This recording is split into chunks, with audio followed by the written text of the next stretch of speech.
आज हम बात करते हैं सेंसेक्स के बारे में। कि जैसे कि आज देखा होगा कि सुबह ट्रेडिंग कर रहा था 46,987 पे। पर आज मार्केट काफ़ी गिर चुका, 3% तक मार्केट गिरा सेंसेक्स। तो आइए हम जानते हैं मार्केट इतना क्यों गिरा और आगे क्या होने वाला है मार्केट में। तो सबसे पहले आप गूगल में सर्च करेंगे सेंसेक्स, फिर ये साइट पे दिख जाएगा सेंसेक्स का कितना ग्राफ क्या चल रहा है मार्केट। तो आइए हम देखते हैं कि सुबह जैसे 9:15 पे अगर मार्केट खुला तो 9:55 का बता रहा है 46,987 पे ट्रेड कर रहा था। फिर इसके बाद मार्केट थोड़ा फ्लैट था, फ्लैट होने के बाद ये लोअर बनाया, थोड़ा सा लो हुआ, फिर ये फ्लैट से थोड़ा लो होते होते इसने काफ़ी लो बनाया 45,446 का। इसने लो बनाया 2:35 पे। फिर इसने बाद थोड़ा सा ऊपर हुआ और फिर इसने लो बनाया 45,163। टाइम था 3 बजे, 3 PM। फिर इसके बाद मार्केट बंद होते होते इसने बनाया 45,553, मतलब 1406 माइनस 1406 की गिरावट है, मतलब 3% की गिरावट आज दर्ज की गई। अब जैसे कि ये गिरावट इतना, मतलब मार्केट जो कि अभी अच्छा चल रहा था और ये 47,000 को टच करने वाला था आज, पर ये मार्केट में इतनी जल्दी गिरावट आई क्यों और आने वाले दिनों में क्या संकेत है मार्केट का कि मार्केट ऊपर जाएगा या फिर और गिरेगा। तो जैसे कि अभी न्यूज़ में चल रहा है कि ब्रिटेन में कोरोना वायरस का नया स्ट्रेन आया जो कि म्यूटेशन होके ये जो कोरोना वायरस है उससे भी 70% ज़्यादा डेंजरस है। तो उस न्यूज़ के कारण यूरोपियन कंट्री में लॉकडाउन लग गया। तो यूरोपियन कंट्रीज़ के ज़्यादातर शेयर मार्केट गिर गए और जो भी मतलब इंटरनेशनल मार्केट, ज़्यादातर शेयर मार्केट गिरे। अमेरिका का हो या ब्रिटेन का हो, चाइना का हो, रसिया का हो, जितने वर्ष सारे शेयर मार्केट सब में लाल निशान पे ही बंद हुए, रेड। और तो इसके कारण ये न्यूज़ इंडिया पे भी इम्पैक्ट हुआ और थोड़ा लोगों में डर दिख रहा है। तो लोग ज़्यादातर सेलिंग कर रहे हैं। सेलिंग करने की वजह से मार्केट में ओवर प्रेशर आने के कारण मार्केट इतना गिरा। फिर इसने थोड़ा सा रिकवर किया और अभी भी ये 3% के डाउन पे ये बंद हुआ, लोअर पे बंद हुआ। तो आने वाले दिनों में अगर ये न्यूज़, अगर ब्रिटेन में जैसे कि अभी लॉकडाउन लग गया है कोरोना वायरस के नए प्रकोप के कारण, मतलब वहाँ कुछ ज़्यादा ही, मतलब 70% जो कोरोना वायरस था उससे भी 70% ज़्यादा डेंजरस है। तो इसके कारण वहाँ के मार्केट में काफ़ी गिरावट आई। तो इसके कारण इंडिया के मार्केट में भी काफ़ी गिरावट देखी जा रही है।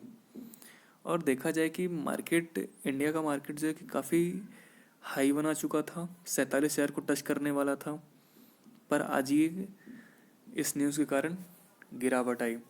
तो आइए हम देखते हैं इसका ग्राफ कैसा दिख रहा। अब हम ग्राफ देखते हैं सेंसेक्स का। तो 1 डे अगर ग्राफ देखें तो मार्केट 9 बजे खुला 46,914 पे। फिर इसमें एक लोअर बनाया 46,762, 9:18 पे। फिर ये थोड़ा अपर जाता रहा मार्केट, 47,000 को भी टच कर गया था। 47,000 को टच किया था 10:20 पे। मार्केट एक फ्लैट कर्व में जाता रहा और फिर इसके बाद इसमें गिरावट आई 12:20 के बाद, और ये गिरावट चलती रही। तो गिरावट जैसे देखा जाए कि 2:03 पे 46,322 पे ट्रेड कर रहा था। इसके बाद ये मार्केट में काफ़ी गिरावट आई, लोगों को लोगों को लॉकडाउन को लेके और फिर से वायरस स्प्रेड होने के कारण ओवर सेलिंग आ गई। फियर होने के कारण ओवर सेलिंग आ गई, प्रेशर बढ़ने के कारण मार्केट डाउन हो गया। तो सेंसेक्स 3% आज डाउन रहा। फिर इसके बाद इसने थोड़ा सा अपर बनाया और फिर 45,327 इसने लो बनाया 3 बजे। फिर इसके बाद थोड़ा सा हाई बना के ये अपने लो बना के 45,553 पे बंद हुआ 3:30 पे। तो आइए हम देखते हैं इसका लो। तो इसने जो लो बनाया वन डे का 44,923 लो बनाया और हाई बनाया था 47,055 का, 47,055.69 का। और वहीं सेंसेक्स का 52 वीक्स लो देखें तो 25,638.90। अगर यही 52 वीक्स का हाई देखें तो जो कि आज इसने हाई बनाया था वही इसका 52 वीक्स हाई है 47,026.02। तो अगर हम इसकी ओपनिंग प्राइस देखें आज की तो इसने 46,932.18 पे ओपन हुआ था और प्रीवियस क्लोजिंग की बात करें तो 46,960.69 की क्लोजिंग हुई थी प्रीवियस।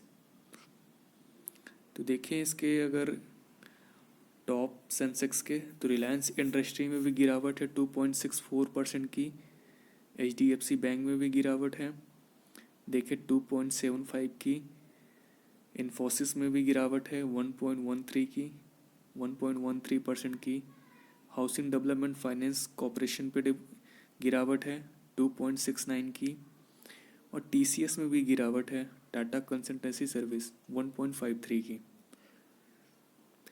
तो सबसे ज़्यादा इसमें देखा जाए तो हाउसिंग डेवलपमेंट में है गिरावट, नहीं HDFC बैंक में है, फिर इसके बाद हाउसिंग डेवलपमेंट फाइनेंस में, रिलायंस इंडस्ट्री, इसके बाद TCS, इन्फोसिस। तो सारे शेयर में काफ़ी गिरावट आई, काफ़ी गिरावट देखने को मिला। और ये आने वाले दिनों में अगर वायरस का स्प्रेड होता है तो ये गिरावट थोड़ा टेम्परेरी 2-3 दिन तक रह सकती है और अगर स्प्रेड ज़्यादा हुआ तो फिर 10 दिन, 1 हफ्ते 2 हफ्ते तक गिरावट रह सकती है, ज़्यादा गिरावट नहीं देखी जाएगी। अब यहाँ से बहुत कम ही चांस है कि गिरावट हो।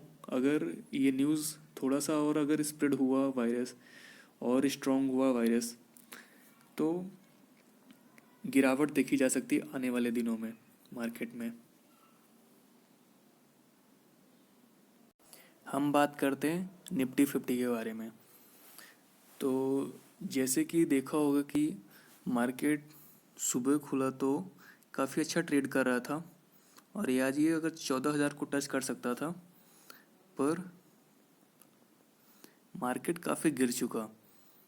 तो मार्केट देखा कि मतलब -432 पॉइंट निफ्टी 50 गिरा 3.14 का 3.14% का गिरावट आई निफ्टी 50 में। तो जो कि अभी ट्रेड कर रहा है 13,328 पे। तो ये पता करते हैं कि मार्केट क्यों गिरा और आने वाले दिनों में क्या कंडीशन होगी और ये मार्केट अभी कितना गिरेगा, तो इन सब के बारे में बात करते हैं। तो सबसे पहले आप इसे सर्च करोगे गूगल में निफ्टी 50, फिर आपको ये ग्राफ दिख जाएगा वेबसाइट पे। तो जैसे कि देखा होगा कि अभी ब्रिटेन में न्यूज़ चल रहा है कोरोना वायरस का और कोरोना वायरस की एक नई स्ट्रेन पाई गई है जिसके कारण जो कोरोना वायरस पहले था उससे भी 70% ज़्यादा डेंजरस है ये कोरोना वायरस। तो इसके कारण ब्रिटेन में लॉकडाउन लग गया और यूरोपियन के ज़्यादातर कंट्री में लॉकडाउन है और वहाँ के शेयर मार्केट क्रैश हो गए, मतलब गिर गए ज़्यादातर। तो इसका इम्पैक्ट इंडिया के मार्केट में भी पड़ा और इंटरनेशनल मार्केट ज़्यादातर डाउन है। तो उसके होने के कारण इंडिया का मार्केट जो है कि लोगों में एक डर पैदा हो गया तो इसके कारण लोग ओवर फियर के कारण, डर के कारण सेलिंग करने लगे। तो सेलिंग प्रेशर आने के कारण मार्केट इतना डाउन हुआ। और आने वाले दिनों की बात करें तो अगर न्यूज़ जो वायरस है, अगर वायरस और ख़तरनाक होता है और स्प्रेड होता है और कंट्रियों में, या फिर लॉकडाउन अगर कंटिन्यू चलता रहेगा, तो मार्केट में गिरावट देखी जा सकती है। पर ये गिरावट एक टेम्परेरी है, कुछ ही दिनों के लिए। तो आइए हम देखते हैं इसका ग्राफ कैसा दिख रहा है। तो ग्राफ देखकर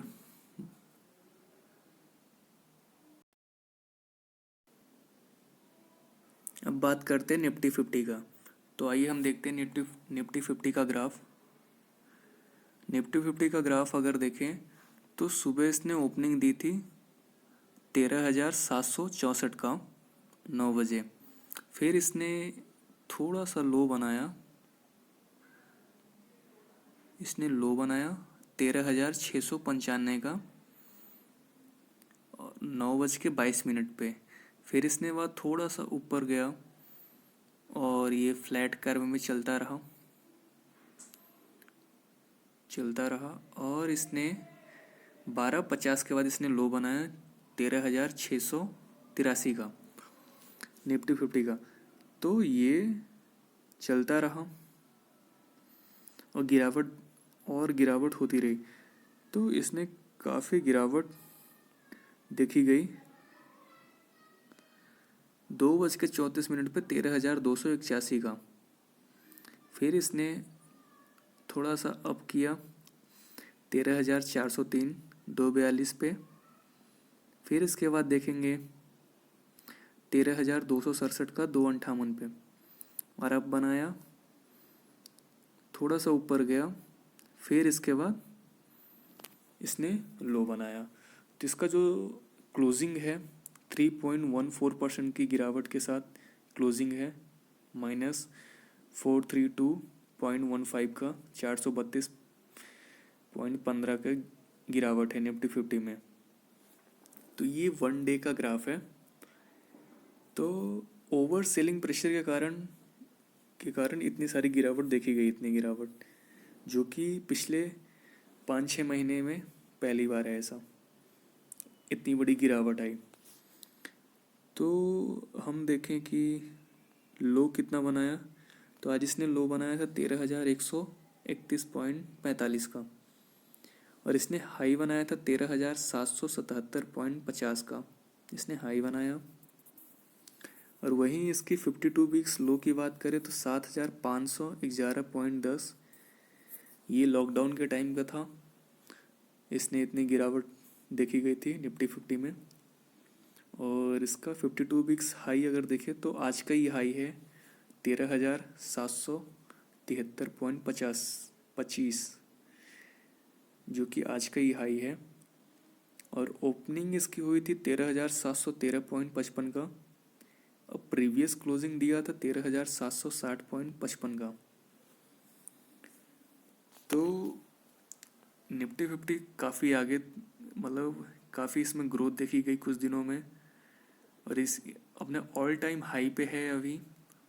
पर आज जो गिरावट आई, इसके आने से लोगों में एक फियर बना हुआ है कि वायरस आने के कारण तो आने वाले दिनों में ये गिरावट और देखी भी जा सकती है। और एक ये टेम्परेरी गिरावट है। अगर वायरस इतना स्ट्रांग नहीं हुआ और अगर स्प्रेड इतना नहीं हुआ तो फिर से मार्केट तेज़ी के लिए तैयार है और एक और नए हाई बनाने के लिए रेडी है मार्केट। तो अगर जैसे कि यूरोपियन कंट्री में देखें तो लॉकडाउन लग गया है। तो लॉकडाउन लगने के कारण यूरोपियन कंट्रीज़ के जो मार्केट हैं तो वहाँ भी काफ़ी गिरावट देखी जा रही है। तो अगर ये गिरावट चलती रहेगी इंटरनेशनल मार्केट में तो ये प्रेशर इंडिया के मार्केट में भी दिखेगा, जिसके कारण इंडिया के शेयर मार्केट में भी काफ़ी गिरावट देखी जा सकती है आने वाले कुछ दिनों में। तो निफ्टी 50 की कंपनीज के बारे में बात करें तो रिलायंस इंडस्ट्री में 2.60 की गिरावट है। HDFC बैंक में 2.74% की गिरावट, इन्फोसिस में 1.05 की गिरावट, हाउसिंग डेवलपमेंट फाइनेंस कॉर्पोरेशन में 2.61% की गिरावट और TCS टाटा कंसल्टेंसी सर्विस में 1.43% की गिरावट। तो ज़्यादातर मतलब मैक्सिमम गिरावट HDFC बैंक में देखी गई। फिर इसके बाद हाउसिंग डेवलपमेंट फाइनेंस कॉर्पोरेशन में गिरावट और इसके बाद रिलायंस इंडस्ट्री और TCS, फिर इन्फोसिस। तो ये गिरावट जैसे कि टेम्परेरी है गिरावट, और आने वाले दिनों में मार्केट फिर से तेज़ी के लिए तैयार है। तो देखते हैं कल क्या होता है, कि कल मार्केट कैसा रहता है। वीडियो अगर अच्छी लगी तो वीडियो को लाइक करिए, सब्सक्राइब करिए और कमेंट करिए। पूरी वीडियो देखने के लिए धन्यवाद।